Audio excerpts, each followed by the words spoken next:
if you want to be self-aware, you have to be inquisitive. You have to keep asking questions.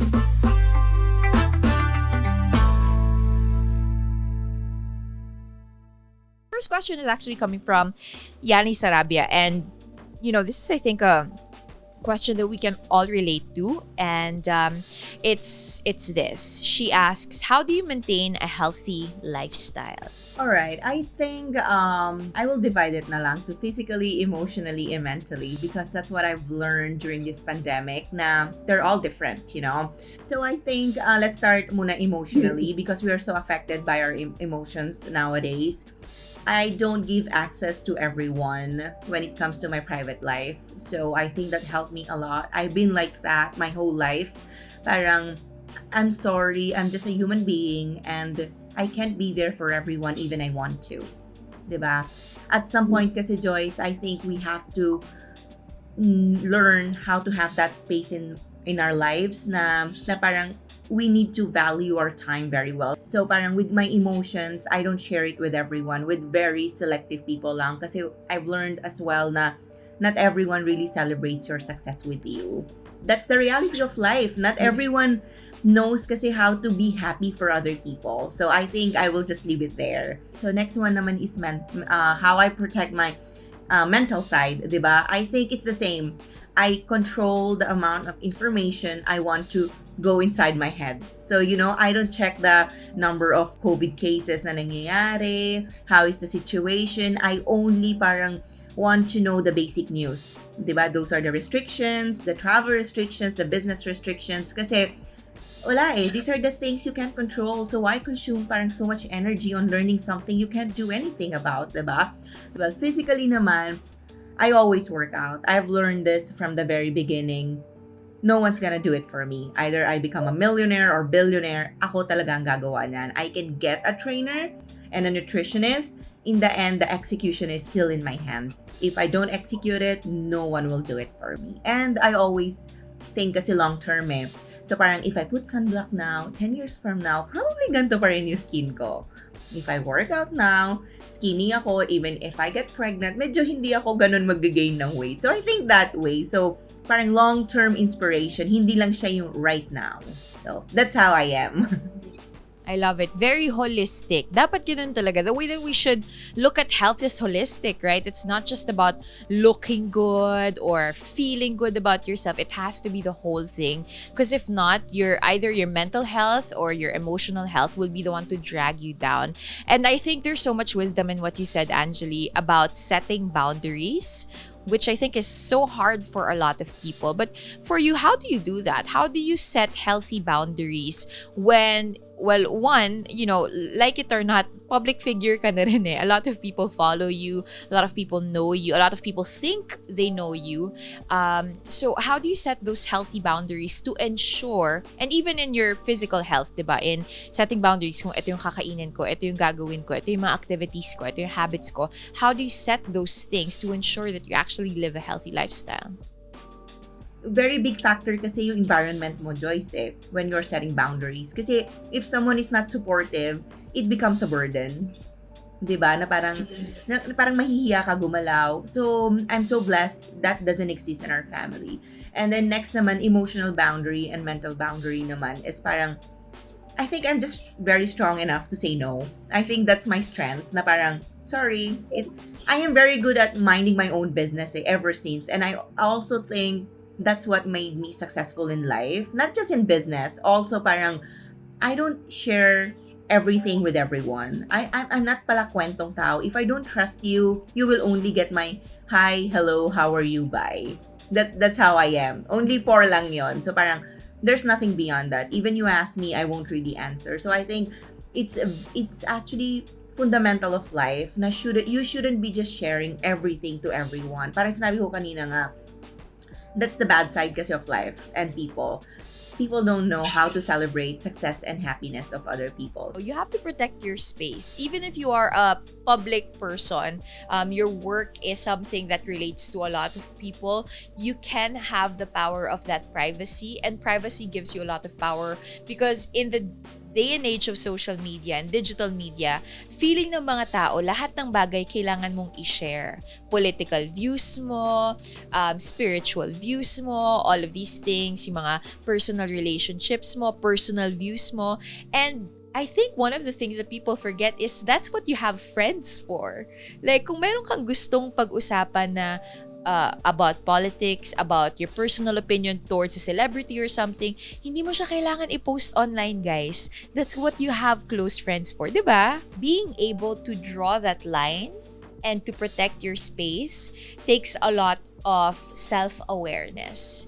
And self-awareness is one of the things that will really propel you into success when it comes not just to your businesses but also to your personal relationships. You value experience and learning a lot, right? So what are some of the experiences sa tingin mo, your personal experience that has really shaped you into the woman and into the businesswoman that you are now? I really dedicated my entire life sa job ko, sa company, sa employees ko. So parang I think that really shaped me that my life is not just for myself, but it's also for people around me. You know, my employees, parang they really look up to me and we are a family. So that's something shaped me na parang, I don't know, sobrang lalim na impact niya sa buhay ko na parang I just learned that our contribution to the world is not just sa family lang natin, sa life lang natin. If we just have the strength to look outside that, we can do so many things. We don't need to be Miss Universe,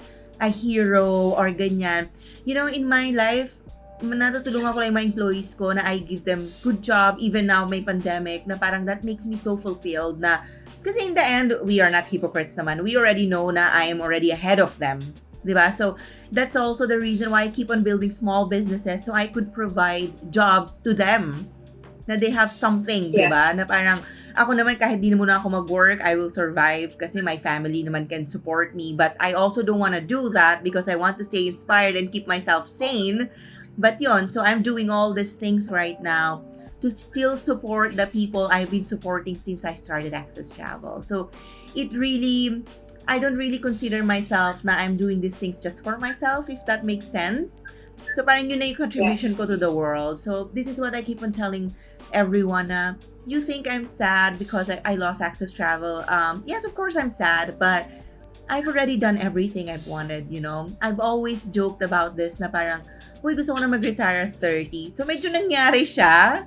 Not the way I planned.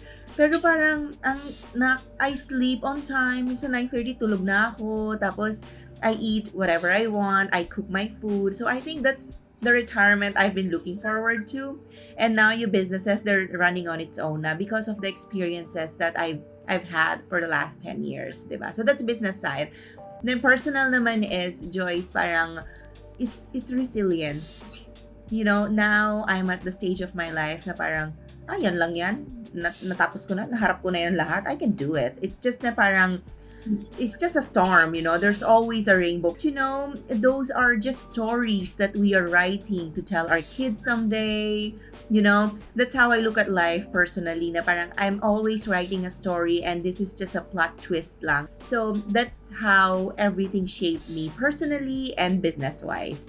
Ganda. Yeah, I completely agree with you. And I think tama yung sinabi mo, self-awareness plays such a huge part on it, right? But I think it's one of those things that a lot of people struggle with. How did you arrive at that? Because I remember seeing and looking at your journey of health and wellness and of your business, and you did mention that, you know, it took a while before you arrived into the healthy person that you are now. How do you change it? How do you change your awareness and everything? Joyce, kasi for me, my life is not like I'm always looking for a purpose. Parang I think my purpose changes depends on the circumstances where I am. Right? So parang when everything was good, my purpose was myself, my dreams, my goals, my company, lahat my. So now parang my purpose is more about how I am contributing outside my ganto, my business, myself, my ganyan. So it changes all the time. So I think my mind that always wants to learn helped me parang with the progress I've made throughout my life, if that makes sense. Na parang it's myself, my dedication to always learn from everything that I've encountered in my life. Parang I never considered one failure as like closed door. I was like, okay, this door closed down. Ano ba yung katabi niya? Doon ako papasok. You know? So parang doon ako papasok. Kung nagsara, doon ako papasok. I never gave up on anything. I don't think I that exists inside my heart na I give up on things. I think that was never my personality. Wala rin ako yung ugali na I want to prove na sinabi nila ganto ganyan.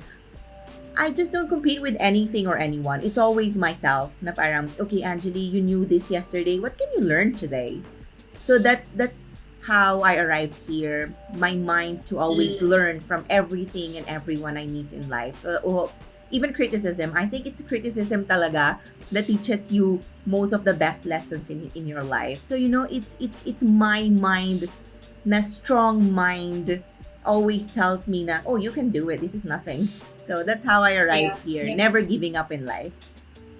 And if I may add, also, I think what you just said has a lot to do with if you want to be self-aware, you have to be inquisitive.